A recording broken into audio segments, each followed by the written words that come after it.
പള്ളിയിലേക്ക് ഒരു 10 മിനിറ്റ് നേരത്തെ 5 മിനിറ്റ് നേരത്തെ വന്നിട്ട് സുന്നത്ത് നമസ്കാരം നിർവഹിച്ച് റബ്ബിനോട് ആത്മാർത്ഥമായിട്ട് പറയണം, റബ്ബേ, എന്റെ ജീവിതത്തിൽ മനുഷ്യൻ എന്നുള്ള അർത്ഥത്തിൽ നിരവധി തെറ്റുകൾ ഞാൻ ചെയ്തു പോയിട്ടുണ്ട്. എന്റെ ശ്വാസം നിലച്ചു പോകുന്നതിന് മുമ്പ് ഈ പാപങ്ങളെല്ലാം പൊറുത്ത് നിന്റെ അടുക്കലേക്ക് പാപരഹിതനായിട്ട് കണ്ടുമുട്ടാനുള്ള തൗഫീഖ് എനിക്ക് നൽകണമേ എന്ന് ആത്മാർത്ഥമായിട്ട് പ്രാർത്ഥിക്കാൻ നമുക്ക് കഴിയണം.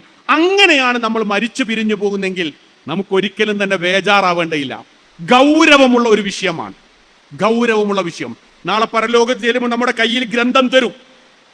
ആ ഗ്രന്ഥം തരുമ്പോ ഒരു വിഭാഗം ആളുകൾ ഏറ്റവും കൂടുതൽ സന്തോഷിക്കും. ആരാന്നറിയോ? തൂബ ലിമൻ വജദ ഫീ സഹീഫതിഹി ഇസ്തിഗ്ഫാറൻ കസീറൻ. ധാരാളമായി തൗബ ചെയ്തു വന്നിരിക്കുന്ന ആൾക്ക് മംഗളമുണ്ട്. ഏറ്റവും കൂടുതൽ തൗബ ചെയ്തു വന്നിരിക്കുന്ന ആളുകൾക്ക് മംഗളമുണ്ട്. അതുകൊണ്ട് നമ്മൾ എന്ത് ചെയ്യുക? സുജൂദിൽ കിടന്നുകൊണ്ട് പറയുക, അല്ലാഹുമ്മഗ്ഫിർ ലീ ദംബി വവസ്സിഅ ലീ ഫീ ദാരി വബാരിക് ലീ ഫീ റിസ്ഖി. അല്ലാഹുവേ, എന്റെ പാപങ്ങൾ പൊറുത്തിരണമേ, എന്റെ വീട്ടിൽ നീ വിശാലത നൽകണമേ, എന്റെ ജീവിതത്തിന്റെ എല്ലാ മേഖലകളിലും എനിക്ക് ബർക്കത്ത് നൽകണമേ എന്ന് ആത്മാർത്ഥമായിട്ട് പ്രാർത്ഥിക്കാൻ നമുക്ക് കഴിഞ്ഞാൽ അള്ളാഹുമായിട്ട് നമ്മുടെ ബന്ധം സുദൃഢമാകും. അങ്ങനെ ഒരു ബന്ധമുണ്ടാക്കാം. മറ്റൊരു ബന്ധം നമ്മുടെ നമസ്കാരത്തിലൂടെയാണ്, ആരാധനാ കർമ്മങ്ങളിലൂടെ.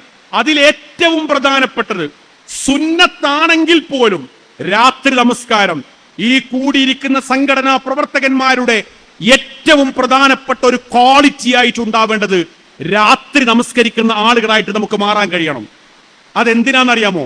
ഒരു മനുഷ്യന്റെ ജീവിതത്തിലെ അവന്റെ മനക്കരുത്ത്, അവന്റെ ശക്തി എന്ന് പറഞ്ഞാൽ ഖുർആനിക ഭാഷ്യപ്രകാരം അവന്റെ രാത്രി നമസ്കാരമാണ്.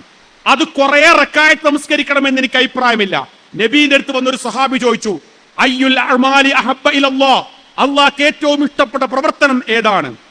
റസൂൽ സല്ലല്ലാഹു അലൈഹി വസല്ലം പറഞ്ഞു, മാ ദാവമ സാഹിബഹു വഇൻ ഖല്ല, വളരെ കുറച്ചാണെങ്കിലും സ്ഥിരമായി ചെയ്യുന്ന ഇബാദത്തുകളാണ് അള്ളാഹ്ക്ക് ഏറ്റവും ഇഷ്ടപ്പെട്ടത്. ഇപ്പൊ സുബൈ നമസ്കാരം ഏതാണ്ട് ഒരു 4:59 5 മണിയുടെ അടുത്താണല്ലോ.